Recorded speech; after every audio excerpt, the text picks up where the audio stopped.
बोलिए अम्बे मात की जय, महागौरी माता की जय।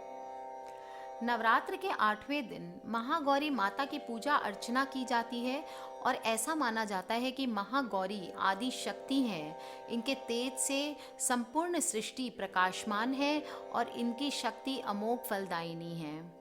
महागौरी की 4 भुजाएं हैं। उनकी दाईं भुजा अभय मुद्रा में है और नीचे वाली भुजा में त्रिशूल शोभता है। बाई भुजा में डमरू डमडम बज रही है और नीचे वाली भुजा से देवी गौरी भक्तों की प्रार्थना सुनकर वरदान देती हैं। अष्टमी पूजन करने से भक्त के तमाम दुख दूर होते हैं और सुख की प्राप्ति होती है। या देवी सर्वभूतेषु माँ गौरी रूपेण संस्थिता, नमस्तस्यै नमस्तस्यै नमस्तस्यै नमो नमः। मान्यता ऐसी है कि दुर्गा सप्तशती में शुंभ निशुंभ से पराजित होकर गंगा के तट पर जिस देवी की प्रार्थना देवतागण कर रहे थे वह महागौरी है। देवी गौरी के अंश से ही कौशिकी का जन्म हुआ है, जिसने शुंभ निशुंभ के प्रकोप से देवताओं को मुक्त कराया। यह देवी गौरी शिव की पत्नी है और यही शिवा और शांभवी के नाम से पूजी जाती है। इनकी छटा चांदनी के समान है और कुंद के फूल के समान धवल दिखाई देती है। इनके वस्त्र और आभूषण से प्रसन्न होकर देवी उमा को गौर वर्ण का वरदान देते हैं, तभी इनका नाम गौरी पड़ा।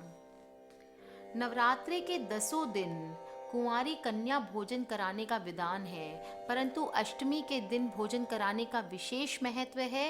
इस दिन महिलाएं अपने सुहाग के लिए देवी माँ को चुनरी भेंट करती हैं। देवी गौरी की पूजा का विधान भी वैसे ही होता है जैसे सभी देवताओं की अपने देवियों की है।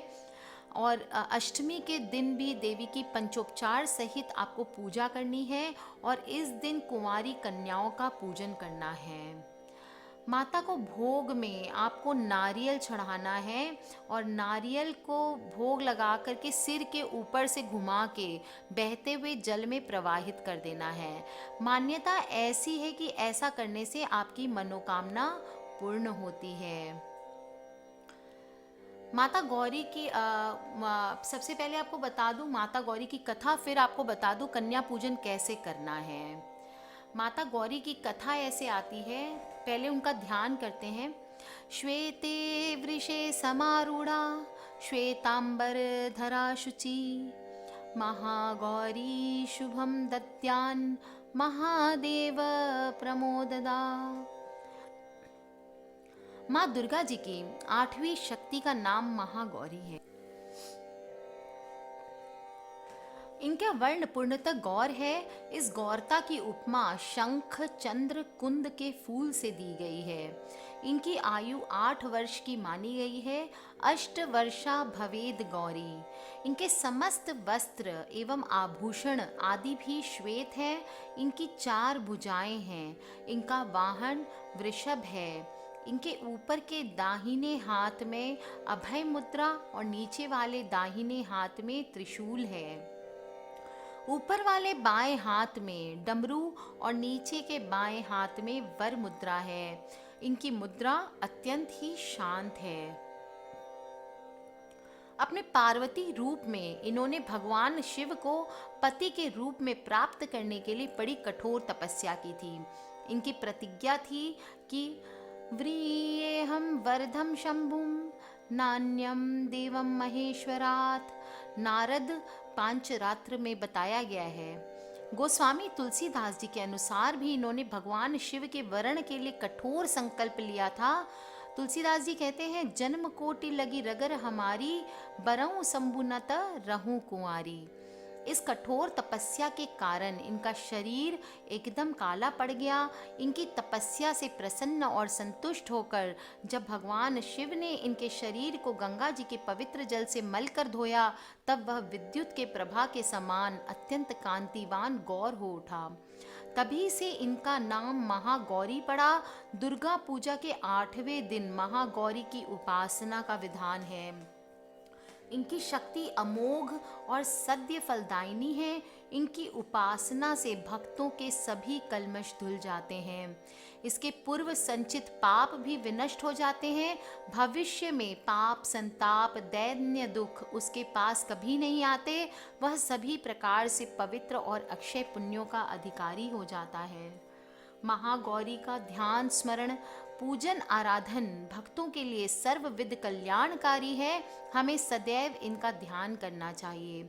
इनकी कृपा से अलौकिक सिद्धियों की प्राप्ति होती है। मन को अनन्य भाव से एक निष्ठ कर मनुष्य को सदैव ही इनके पादार विंदों का ध्यान करना चाहिए।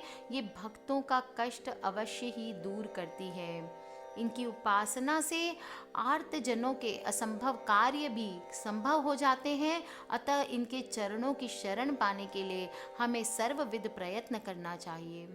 पुराणों में इनकी महिमा का प्रचुर आख्यान किया गया है। ये मनुष्य की वृत्तियों को सत्की और प्रेरित करके असत्य का विनाश करती हैं। हमें प्रपत्तिक भाव से सदैव इनका शरणागत बनना चाहिए। बोलिए महागौरी माता की जय। ये कथा हुई माता की। आपको अष्टमी के दिन देवी पूजन करना है, कुंवारी कन्या को पूजना है। कन्या या कंजक पूजन में सामर्थ्य के अनुसार कन्याओं को भोजन के लिए आमंत्रित करते हैं। 1 से 10 वर्ष तक की कन्याओं का पूजन करा जाता है। इससे अधिक उम्र की कन्याओं का देवी पूजन में वर्जित माना जाता है। कन्या पूजन में सर्वप्रथम कन्याओं के पैर धुलाकर उन्हें एक पंक्ति में बैठा देते हैं और उसके बाद उन सभी को टीका, चावल, रोली मोली लगा करके विधिवत कुमकुम से तिलक करके मोली पर कलाई पर कलावा बांधना है। फिर उन्हें भोग लगाना है। हलवा, पूरी, चने, खीर, आपने जो भी पूरियाँ जो भी बनाई है वो उनको माता रानी को भोग लगाने के बाद उनको खिलाना है। पूजा करने के बाद जब कन्याएं भोजन ग्रहण कर ले तो उनसे आशीर्वाद प्राप्त करें और यथासमर्थ जो भी आपकी इच्छा हो वो भेंट और दक्षिणा देकर विदा करें। इस प्रकार श्रद्धापूर्वक अष्टमी का पूजन करने से माता रानी की हमें सारी कृपा प्राप्त होती है। तो चलिए आपको बता देती हूँ माता का ध्यान मंत्र।